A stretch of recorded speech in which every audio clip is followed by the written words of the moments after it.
Hello. I'd like to start off by acknowledging that I'm speaking to you today from unceded Wongal land, and my guest is speaking from Wurundjeri country. I'd like to pay my respects to elders past and present and remember that First Nations peoples are the original storytellers of this land. I'd like to invite everyone watching to also acknowledge the traditional custodians of the lands you are on. Sovereignty was never ceded, and this always was and always will be Aboriginal land. Welcome to Toolkits Live. Tonight's session is From Draft to Page, Editing and Publishing with Suzy Garcia. My name is Annie Zhang, and I am the facilitator for this year's Toolkits Fiction program. I'll just introduce myself a little bit. So I'm a writer and an editor, and my work has been published by The Big Issue and Kill Your Darlings, amongst others. I've been a Westwards Western Sydney Emerging Writer Fellow, and my writing has been shortlisted for the Rachel Finari Prize for Fiction. And in my day job, I currently work as an in-house editor for children's books. And tonight we have the pleasure of being joined by our industry expert, Suzy Garcia. So Suzy is the editor of Kill Your Darlings magazine and also the series editor of the annual short story anthology New Australian Fiction. She is a bookseller, student of the Associate Degree of Professional Writing and Editing at RMIT, and previously she was an assistant editor at Jed Press. So Toolkits Connect is a 12-week program for writers aged 30 and under to develop their skills in a unique and exciting online environment. Toolkits is run by Express Media. Express has been around for over 30 years, developing, supporting, and promoting young writers through workshops that develop skills, through opportunities for constructive feedback and publication, like VoiceWorks Magazine, and through awards and programs that recognize excellence. Toolkits Connect is generously supported by the Copyright Cultural Fund. This session will be available on YouTube as a resource and will be captioned in the coming days. If you'd like to ask any questions, you can do so on our new online event platform, the Express Media Zone, on Twitter using the hashtag EMToolkits, or also via the live chat section on YouTube. And please feel free to send in any questions throughout the session today. All right, so let's get stuck into it. Suzy, can you start off by telling us about your current work as editor of Kill Your Darlings magazine and everything that involves? So for the magazine, as the editor, I'm commissioning, editing and publishing our website content, which is majority nonfiction work. So we're talking essays, commentary, reviews, memoir and interviews. I also help manage the Kill Your Darlings prizes and other showcases. So currently we have a school prize that's open for submissions, which is for high school students. On June 12th, we have our nonfiction essay prize, which will be opening, which is for essays that are 2,500 to 3,500 words. We also have our new critics program, which is currently has 2 emerging critics who are writing critical review pieces for us. And I do this with our team, which is currently our publisher, Rebecca Stafford, and the marketing and programs manager, Madeline Crehan. And I'm also the editor of New Australian Fiction as well. Cool. Yeah, that's a big kind of magazine. What has your own journey been like through the writing and publishing industry? And how did you kind of get to this position here? So my industry journey kind of starts with bookselling, really. I started bookselling in my honours year of a lit degree, and I dropped out because I was just kind of taken with having a steady income. And I just started reality. At the time, I just saw it as like a temporary thing to save up money to go traveling and had my head in books. But actually, I'm still a bookseller even today. I also work in a bookshop.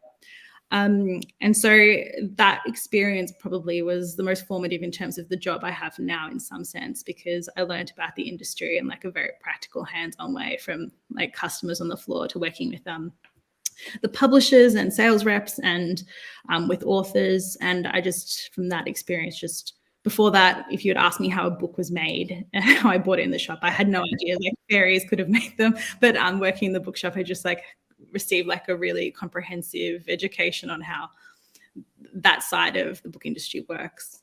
And so I did a lot of aspects of that job. And a few years into it, I kind of was itching to study again. And so I ended up enrolling in the associate degree of professional writing editing at RMIT. And that kind of, again, was a financial choice in some ways. The master's programs I found were like quite expensive. And this course was also just very technical and practical, which is what I was after. And I got to kind of indulge in like the creative side of what I wanted to pursue, but I also just got the really hands-on skills in editing, which are both sides are kind of compulsory. I've been doing that degree very slowly. Probably the administrators would think too slowly. Almost finished, almost. But while I was doing it, I was always trying to like implement the things that I was learning in like a practical industry way outside of studies. Sometimes that would be through the bookshop. Otherwise, it was my mentorship with Jed Press, which was quite a formative experience. I think editing in a classroom setting is very different to editing with people who are getting paid and their work is in a public forum. And Hallie Ibrahim, who kind of ran that mentorship, was really great in kind of giving me a stepping stone into the kind of real side of publishing rather than theoretical classroom side. And so from there, kind of merging those two lanes. In the pandemic, I was a little bit like, I'm not sure what's going to happen next, like everyone else. And the spot came up for the deputy editor at Kilo Darlings, and I applied, and I was amazed but happy to get it. Yeah, so I've been there. Wow, okay, amazing. And you can never go too slowly with your studies. That's all fine. Especially these days, I think. Yeah. Cool. So let's kind of talk about the nitty-gritty process of publishing and editing fiction. So when you decide whether or not to publish a work of fiction, what are some of the things that you are looking for? It's such a hard question because I don't know that I have like a set checklist. In some ways, like what we're looking for is like that magic of something that is unique and is going to surprise us. And so I think what we're looking for is really good writing, but also writing that stands out. I want things that are going to like move me from one place to the next. And I feel like I've had really like an experience reading it and it's compelling. I guess in terms of KYD, I think we're looking what my remit is as an editor, we're looking for work that kind of leads towards the literary, but also is accessible, which is its own kind of tone of writing as well. And so maybe it's a bit different to other magazines in what they look for. Okay. Can you explain like what that kind of means? Like what does literary kind of mean? What does accessible mean as well? Is there like a more loaded term than the term literary? For me, literary is kind of interesting use of language, possibly like character driven. But in terms of accessible, I think we kind of lack a plot as well, like probably not as abstract. And if something is experimental, it also kind of fits into that framework of being kind of well crafted, but also I think we lack the idea that anyone could kind of pick up a story and kind of be won over by it.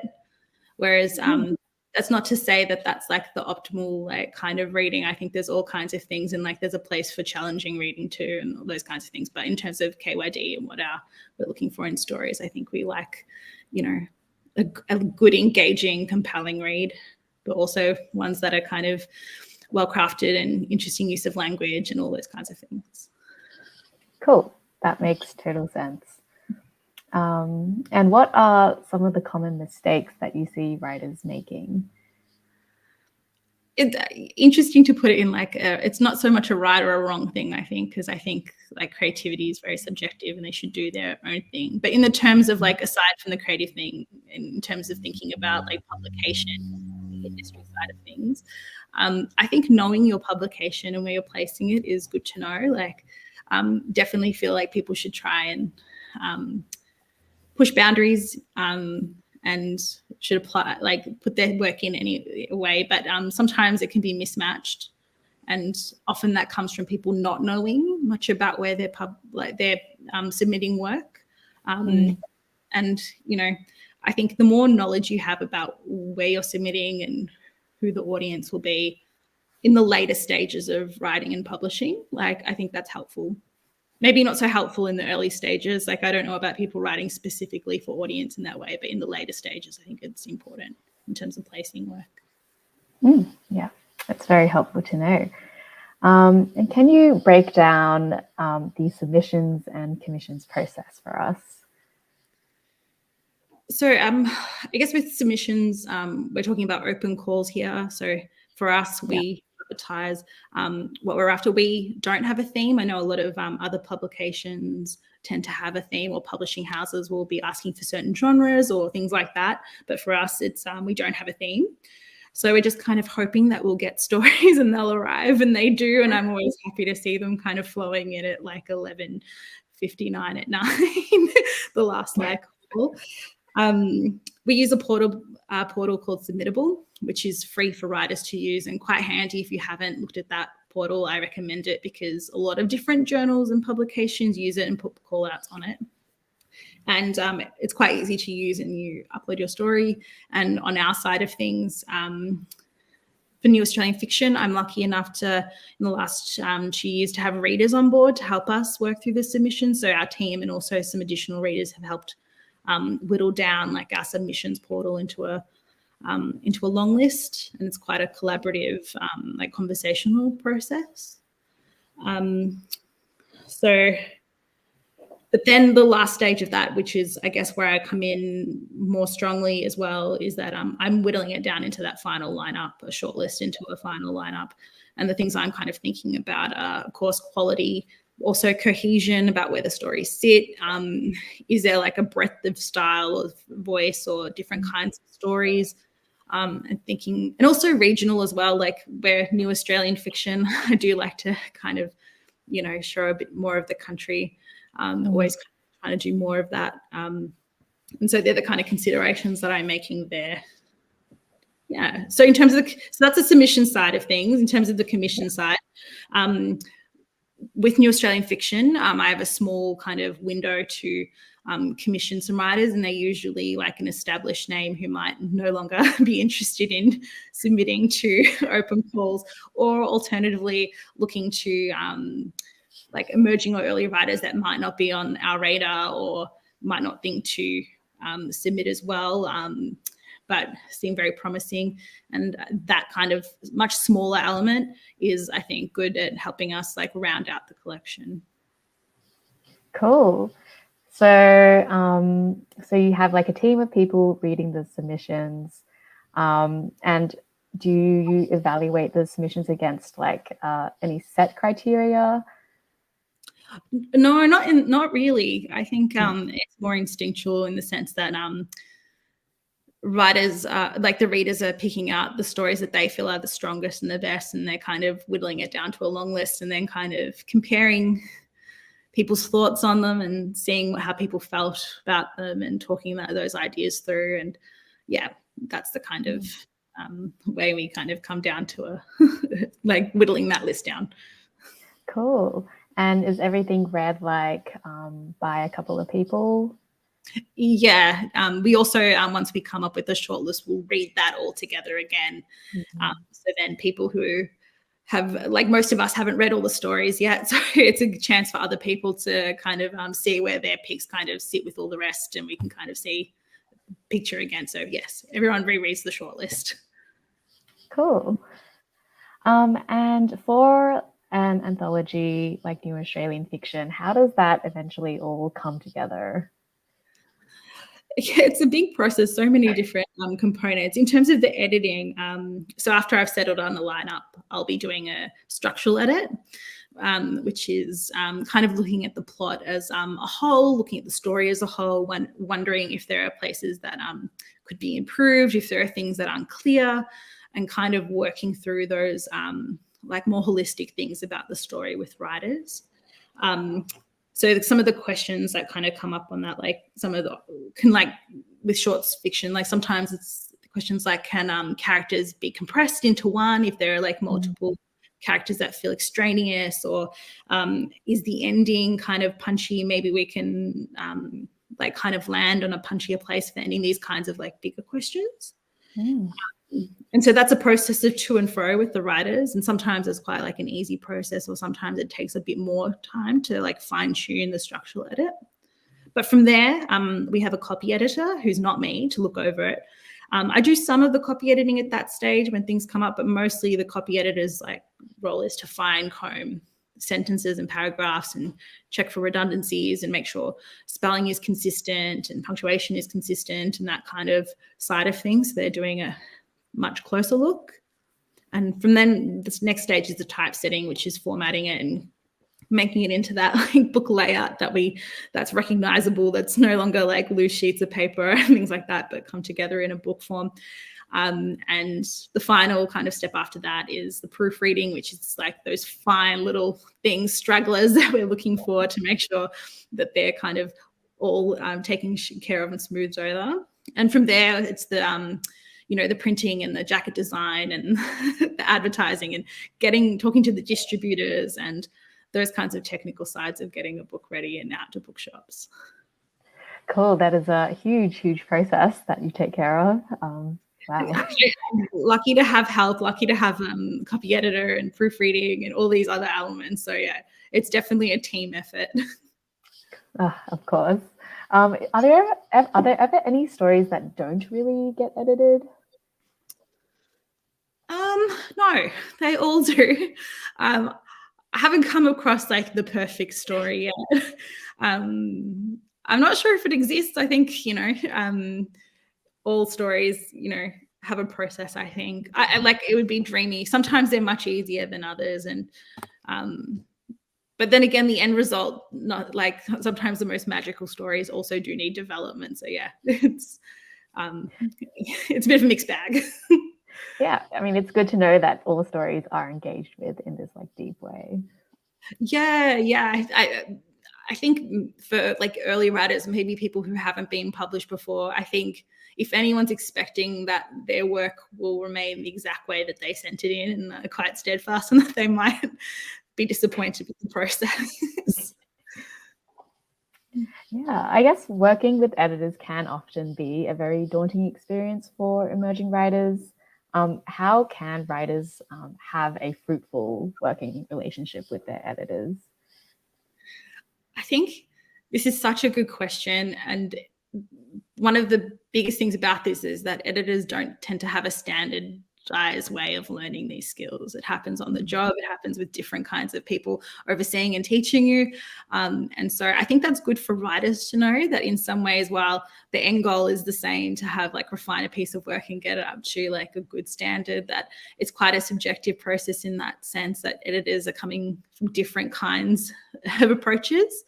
And knowing that, I definitely see it as a conversation. So there is to and fro, and there is open discussion, and try and encourage as much open discussion.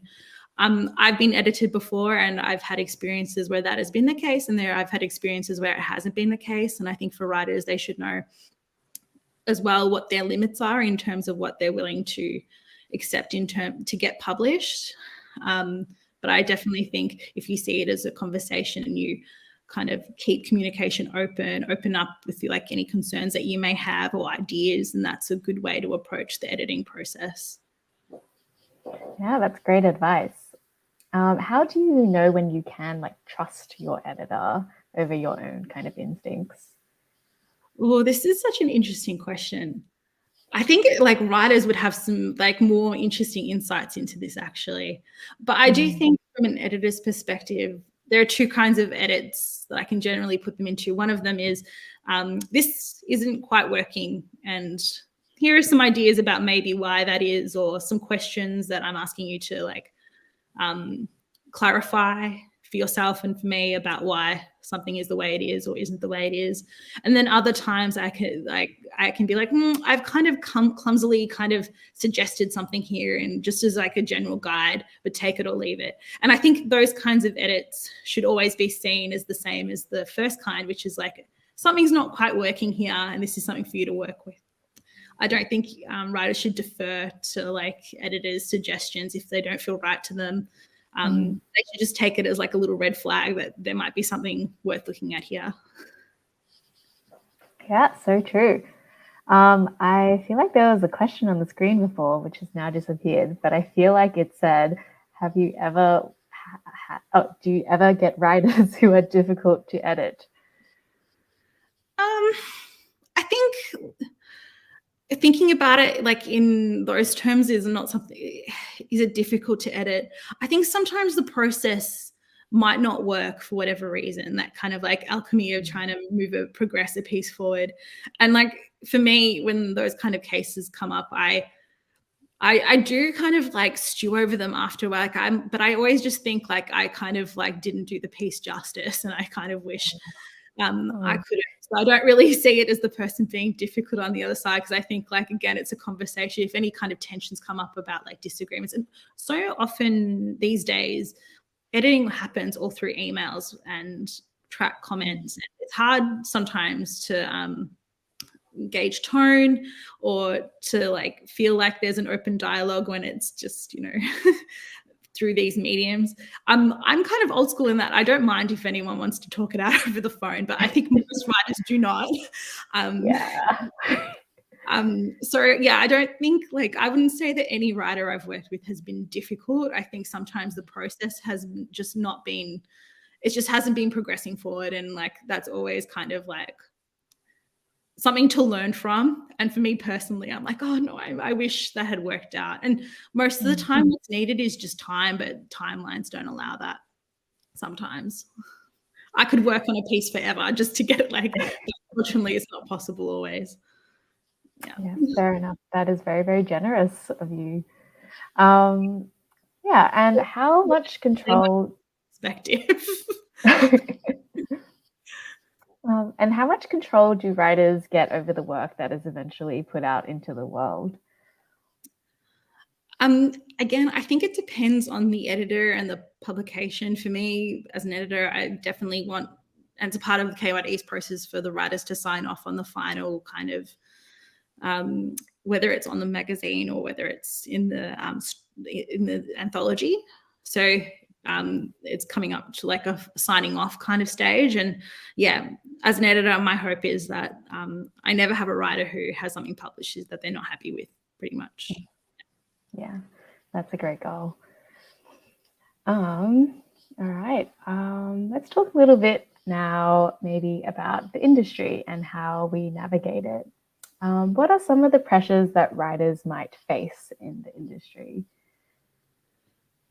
So I've been, before I told you I was a bookseller for a long time, I've been at it for like more than 10 years. I won't say the exact same years because it'll just age me in.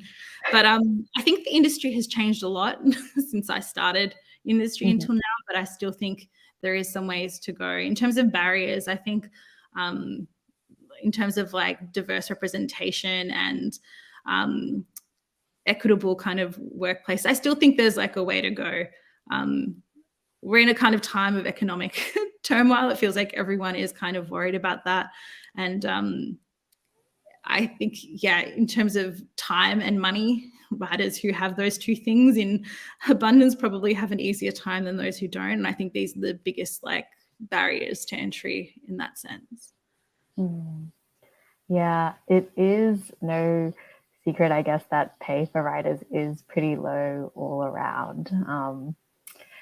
Like, is there any way that writers can try and navigate that? It's a difficult question because I don't want to be super cynical, or like, I would like to offer some optimism here, but I think one of the things is to be realistic in that sense too. The Australia Council study on how much authors earn a year kind of list the average as $18,000 a year that they make from their writing. I think something for writers to know is that a lot of writers don't make money solely on their writing. They're doing other things on the side, whether they are industry related or not. And so that can be quite a, I think that golden age of writers is like getting that like best-selling book and living off their money. Like, I don't think that's available to everyone. And in understanding that, I feel like I'm being a bit pessimistic here. I kind of silver lining. I think the act of writing offers like so much as well, but that's not to say that you should give away your work for free. But creativity is more than just the capital associated with it too. Yeah, but in terms of practical things, the MEAA, the media, sorry, I'm getting my sheets all incorrect. But MEAA, look it up. They are doing some work in terms of agitating towards like awards and good working conditions for writers, better working conditions for writers in terms of like superannuation and all these other things. And I think that kind of industry like agitation is a good thing to get involved with if you're concerned about these kinds of things, which a lot of writers are. Yeah, that is a great point. So we'll just go to this question that we received from an audience member.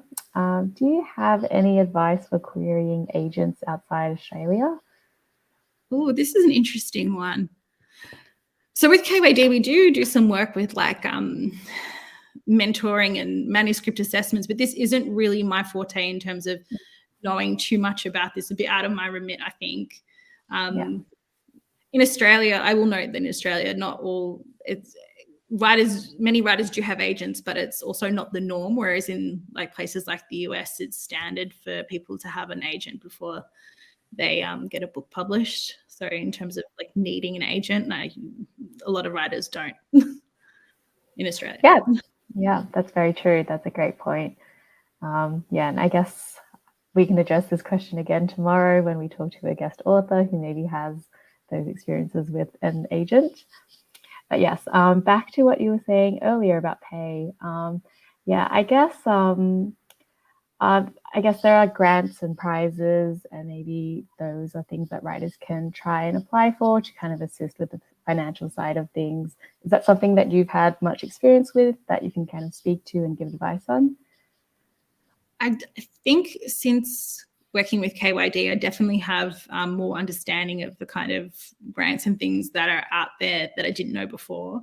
I think knowledge is power in this sense, where savvy writers who have both the skills of grant writing but also the persistence, because it takes a lot of work actually to put these applications together, are able to fund the writing of their books and their support of their books and the public publicity of their books, all different elements, the research of their books. And I think if you can navigate some of those skills, it's like definitely worthwhile. Great, thank you. There is a lot of invisible or unpaid labor that underpins the industry. I think editors, readers, a lot of them for many different journals, they don't get paid much, or they don't really get paid at all sometimes even. Is there kind of like a run-on effect for writers in terms of the time and resources that are given to developing their work? I think in general, I don't, if writers are expecting to be developed once they get published, I'm not sure that framework is there so much anymore in terms of like once you get a publication deal. I think publishers are more and more looking for a book or a manuscript that is like close to being ready for publication. So I'm not looking to invest in like heavily developing work, though there are exceptions, of course, and there are specific prizes like this, like the Hachette Prize and other prizes like that. So I think writers going into who want to get published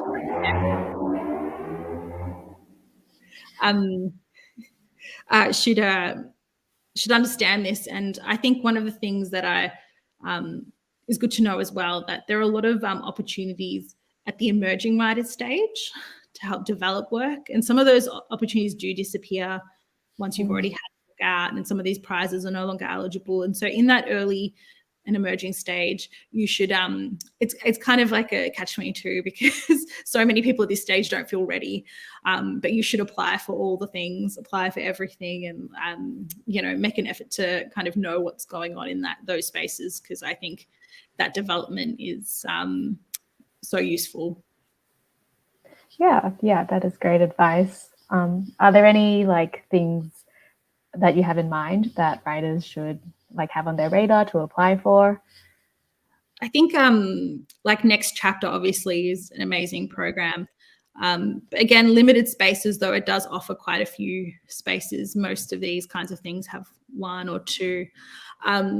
with KYD, we do have like mentorship programs and things like that, but they are obviously for a fee. And so some writers do apply for grants and things like that in order to do them, and some others, you know, are paying outright. And obviously that's like an expense that they have to make. But in terms of these like manuscript development kind of prizes, I think I'm trying to think of more to give you. I think Affirm Press have running one as well. Text Publishing have one called Boundless, which is First Nations writers. So most publishers these days do have like a program that they've got going for, you know, publishing a debut manuscript. There's also the Vogel, of course, which is a big one. I think currently open. Yeah. Great. Yeah, those are fantastic suggestions. And yeah, in terms of the next chapter, interesting, like it used to be for 15 people, I think, and now that's been cut down to 4. So yeah, it is really sad to see how little money there is in the arts these days. And yeah, I guess often that means that we see writers getting burnt out by the industry. It's an industry that demands a lot from us, but you know, doesn't really reward people very much. Do you have advice for writers on how to sustain longevity in their careers? I think going back to what we're talking about before about understanding that a lot of writers have multiple streams of income and that kind of thing. I think it's just a realistic part of this creative life now. So in terms of sustainability, I think keeping your options open and kind of thinking about your writing career as kind of in tandem with these other needs as well is important. Yeah, I wouldn't put your eggs all in one basket, but you should be passionate, enthusiastic about your creativity, but also pragmatic about that side of things. Yeah, I think putting all your eggs in like this basket can really burn you out and kind of make you lose joy in writing, which is probably why you started this in the first place. So yeah, I often feel like the most important thing to do is just to keep writing and to keep working on your craft, and you know, just be reading widely and continuing to learn, and you know, all those other considerations like chasing publication, like grants and prizes, like it's important to do those as well, but not to get lost in all that, because you know, at the end of the day, it's like the craft part that you probably enjoy. Yeah, and I think like time and patience with that is always a good thing too. Like any pressure to kind of rush a book out is probably not the way to go. Yeah. Are there any organizations or individuals doing work in the industry right now who inspire you? I think I've been kind of excited by the work that Debris magazine have been doing. I think there's a real gap in the market since The Lifted Brow is no longer around for kind of more experimental work. And so that magazine has been doing some like great things with their 3 editions, and I recommend everyone go and check those out. I also think, sorry, I got my list here. I've been excited as well as a bookseller to see Amplify Books kind of come about, which is a mostly online bookshop that's run by 2 quite young booksellers. And I think that's really exciting because bookselling, like the publishing industry, is probably not the most like diverse and representative industry. And I think young blood coming in and doing things differently and being social media savvy and being more inclusive in terms of the things that they are promoting, but also promoting things that are, you know, niche, and like in terms of Amplify, not so much niche, but they're sharing books from writers of color specifically. I'd love to see more like niche bookshops kind of arrive as well, because I think a lot of those have disappeared. So that's kind of been exciting to see how these like 2 young booksellers have kind of carved a space for themselves where the rest of the booksellers are probably a bit more traditional. So that's kind of exciting. I've also been looking more regionally in terms of publications. I think Melbourne and Sydney definitely have like strong writing scenes and communities, but publications like Saltbush Review in South Australia and Island Mag in Tasmania are also doing some really cool things. And I think we should look at these kind of other states as well to see what kind of writing hubs are emerging. So that's pretty exciting to me. Yeah, totally. Yeah, I think it can often be really difficult for regional writers because so much activity is concentrated in like Sydney and Melbourne. Do you have like any advice for regional writers to kind of, get started with their work out there? I think they should, if they're not already involved or subscribe to their like closer their own writer centers in their states, then they should look into those first as a port of kind of call to see what's going on in those environments. I think if you feel a bit isolated, and I do talk to some writers who feel a bit isolated, and so they have work, manuscripts, things like that, and they just don't know like what the next step is or how to find a mentor, these kinds of things. Places like Kill Your Darlings, where we like share a lot of these things, is like a good place to kind of come and search, but also things like Writers Australia and a few more of those orgs. I'd say pay attention to the journals, all the journals, subscribe if you can, or follow their kind of social media and that kind of thing, so you get a sense of other writers out there and the work that's being published. And I think that's a good way to start. I think community is such an important part of this industry as well. I think seeing yourself as a part of like an ecosystem of like the literary community is good, even if your role is to be kind of separate and do your work and then poke in and out. I think it's still good to see yourself as like a part of something bigger. Yeah. I feel like the community, like I totally agree, it's like such an important part of literature in Australia. But I think it can sometimes feel really inaccessible to people. It can feel quite cliquey. It can feel like if you're not already in some of these circles, there's no really any way to penetrate that. Do you have any thoughts on that or any advice? I definitely feel like one of those people that doesn't feel inside the industry up until recently, in the sense that now I am like working with so many writers and talking more, so definitely like makes me feel a bit closer to this sense of like the industry as a whole. I think personally I like to look on the outskirts, like look to see what's going on in like the outer realm of things. I think there are so many people who are really creative and like on that kind of outer periphery who may not be like the loudest voices in the room, but are like doing incredible work and are exciting. I also have this theory that like it looks really cliquish, but when you like arrive at that party or that event, most people are there feeling like on the outskirts of the clique. So like it may look like that from where you're standing, but if you look a bit closer, there's just like a whole bunch of oddballs thrown into a room who are feeling like they're the odd one out. And my advice in that case is that like be friendly and like try and strike up conversations. And you know what, I've done it, and I've been to so many events and things like that through work as a bookseller, as a work through KYD, or just for my own interest in books, and sometimes it is really awkward, and that's okay. Like, okay, no one dies of awkwardness. You like sometimes like you it's just awkward, and that's fine. And sometimes like you meet someone who could be like a friend, or someone who is doing interesting work that you admire, or just like a passing conversation which is pleasant. And so it never hurts. I highly recommend the awkwardness. Just Yes, I love that. Embrace the awkwardness. Yeah. Yeah, that's great advice. And yeah, I think what you said before is really true, in that a lot of like the really radical and transformative work happening often is invisible, or by people who are less visible, less loud. So yeah, I really like that as well.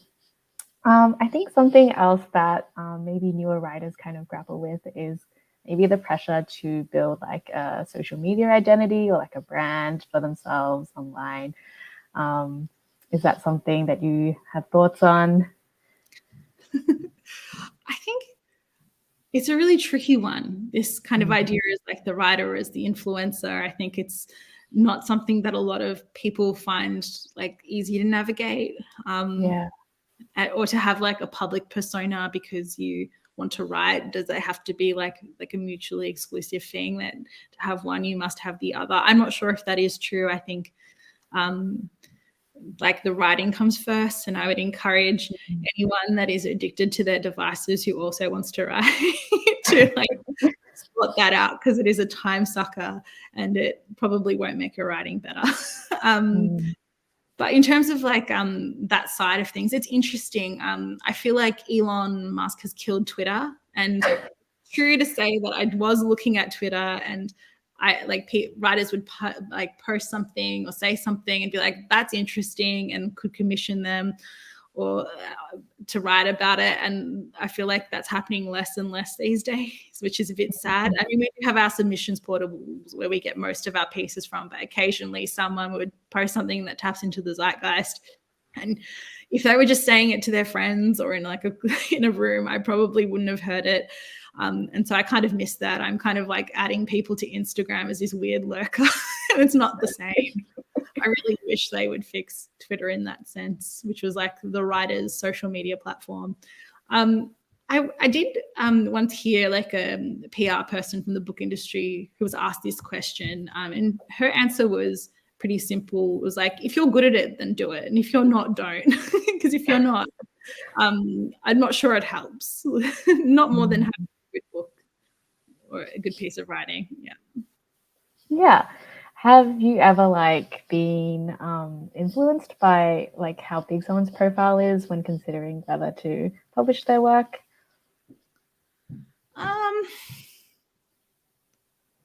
No. I think the writing has to be good. So I don't know that I would see it in that sense.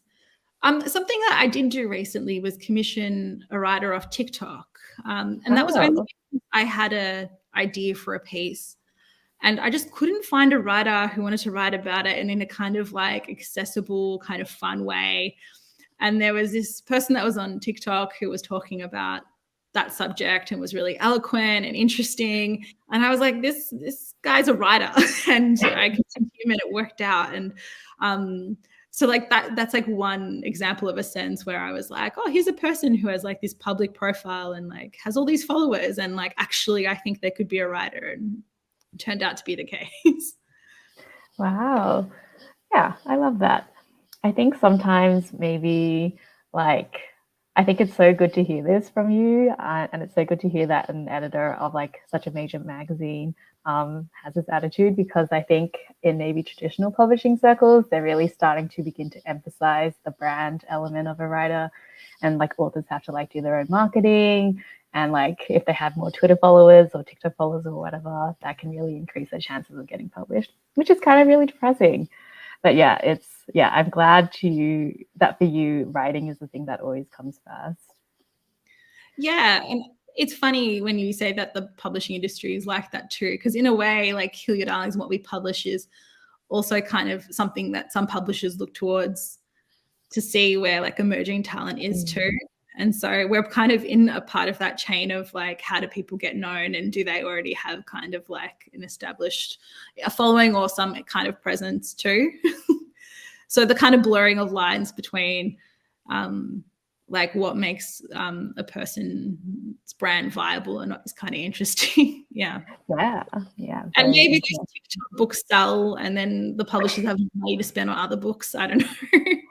Yeah, that's always the justification. Yeah. So we have another audience question. When writing a book and working with an editor, do most writers work with one editor, or are there multiple editors who come in for different stages? I think the bulk of the work does happen with one editor, but like with the process that I outlined with New Australian Fiction, I do think some parts of the job are separated. So the copy editing and the proofing and those kinds of things. And it might be that the main editor kind of is like the main go-between for that. kind of those kinds of other edits in that sense. So in terms of other editors coming in at the later stages, I think it all kind of goes through the main editor. Though I do have a friend who published a book and she had 2 editors from a publishing house work on her book. So again, one of them was that like structural side, and then the other person was like the copy editing side. Yeah, I think it can vary. But yeah. What are your hopes, I guess, for the future of the industry in Australia? I think a future would be nice. I'm hearing about the government's kind of recalibration of their attitude towards the arts recently. Hopeful, but I hope to see a lot more of that. I would, to be like utopian, I would like to come to a point where writers can have a sustainable living from writing, and that is more like freely like available, and that's not like just a pipe dream for most writers. But I feel like for that to happen, there would have to be such a big cultural shift. Yeah. But in like smaller terms, I think the path that's been going on in terms of like increased representation and more discussions around better working conditions and all those kinds of things are like a good direction. I hope there's more of all of that. Yeah, absolutely.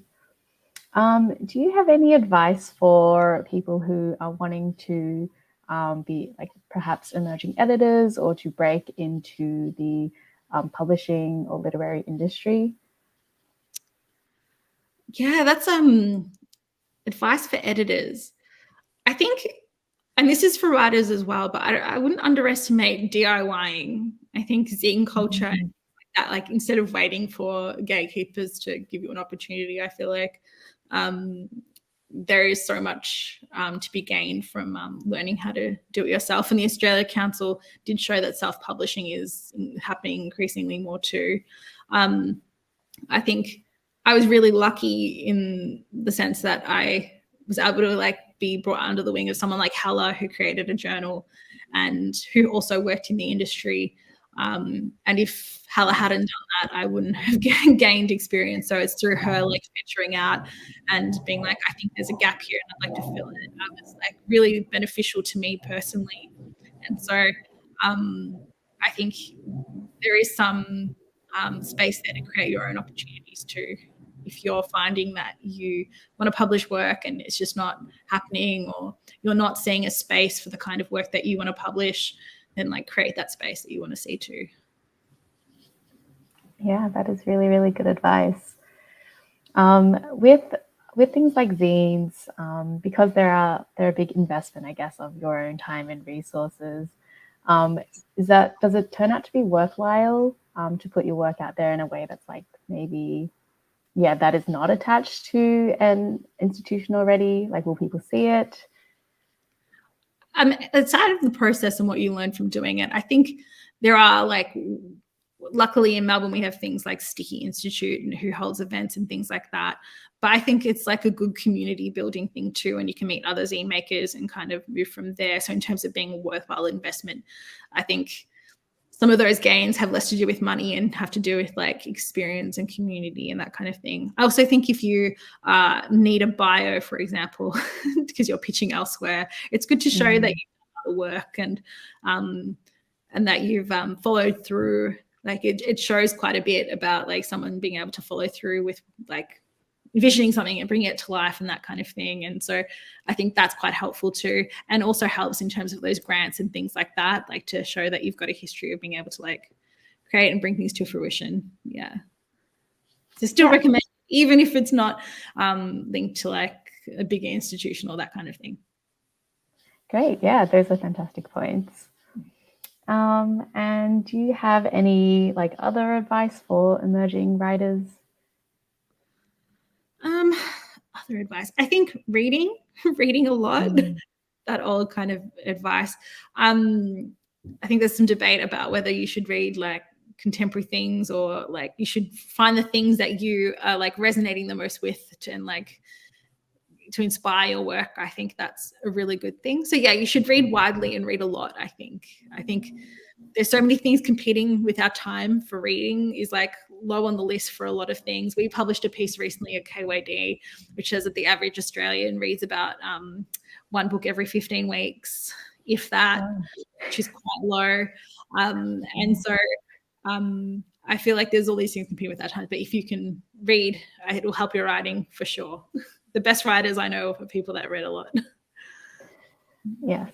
Yeah, I totally agree. And I think reading outside of your own genres can be really helpful in that, you know, you're kind of like taking in conventions and like styles from different genres, so you don't kind of sound the same, I guess. You don't draw from just one body of influences, which I guess, which I guess makes me wonder when you're like, so you talked about looking for like the uniqueness in a piece when you want to publish it. And I guess like that comes down to like voice, maybe like a question of a unique voice. How do you know when a writer has like a unique voice?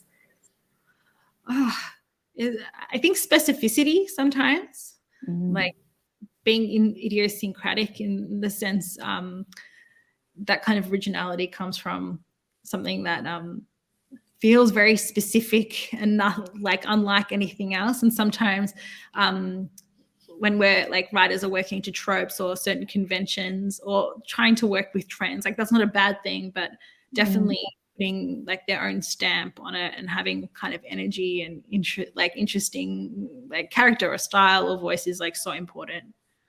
Yeah. Okay.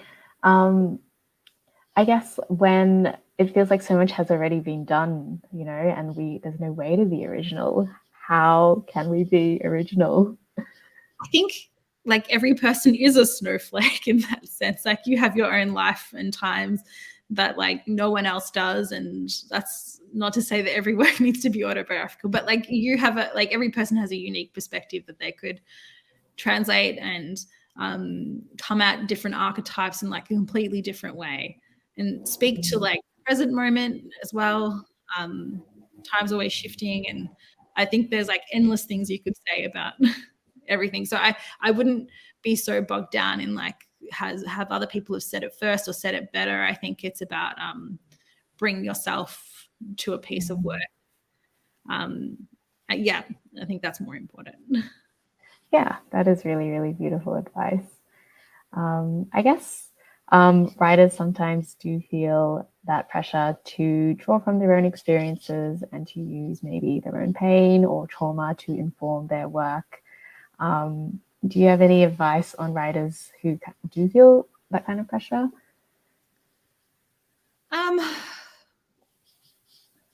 I think it can be a kind of loaded topic, this question about trauma writing. I feel like if you feel compelled to write about your experiences or anything that you've gone through, then you definitely should.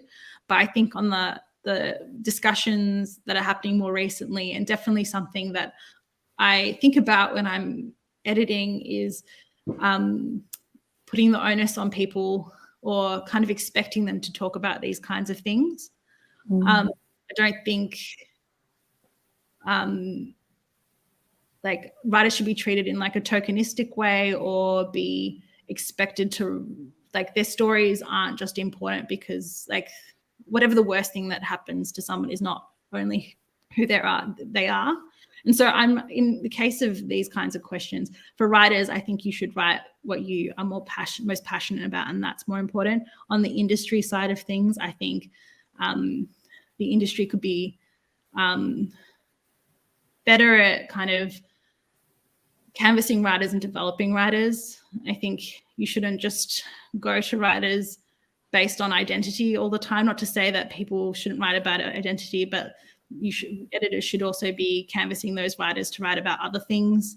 And I think that's an important part of an editor's role is to curate and to offer opportunities for writers to write about all sorts of things that interest them.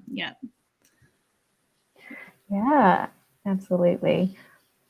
We might maybe wrap things up here, but Suzy, do you have any final words of wisdom to offer to aspiring fiction writers or anyone watching today?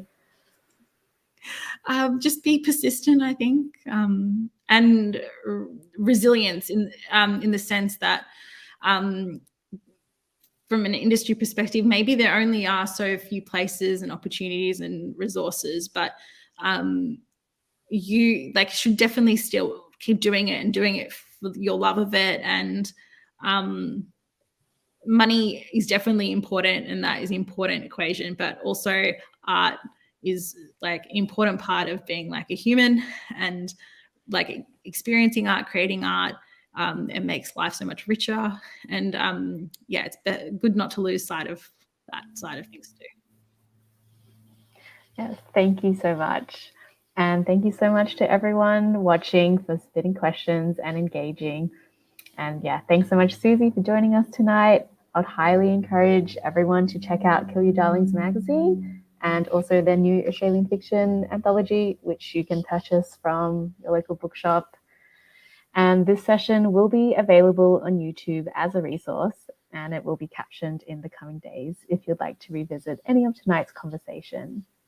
And tomorrow night, you can join us again at 6 p.m. Eastern Standard Time, because I'll be back sitting down with the author Grace Chan for our session, Worlds in Formation, Imagination and Technique. And this will be live on Express Media's YouTube.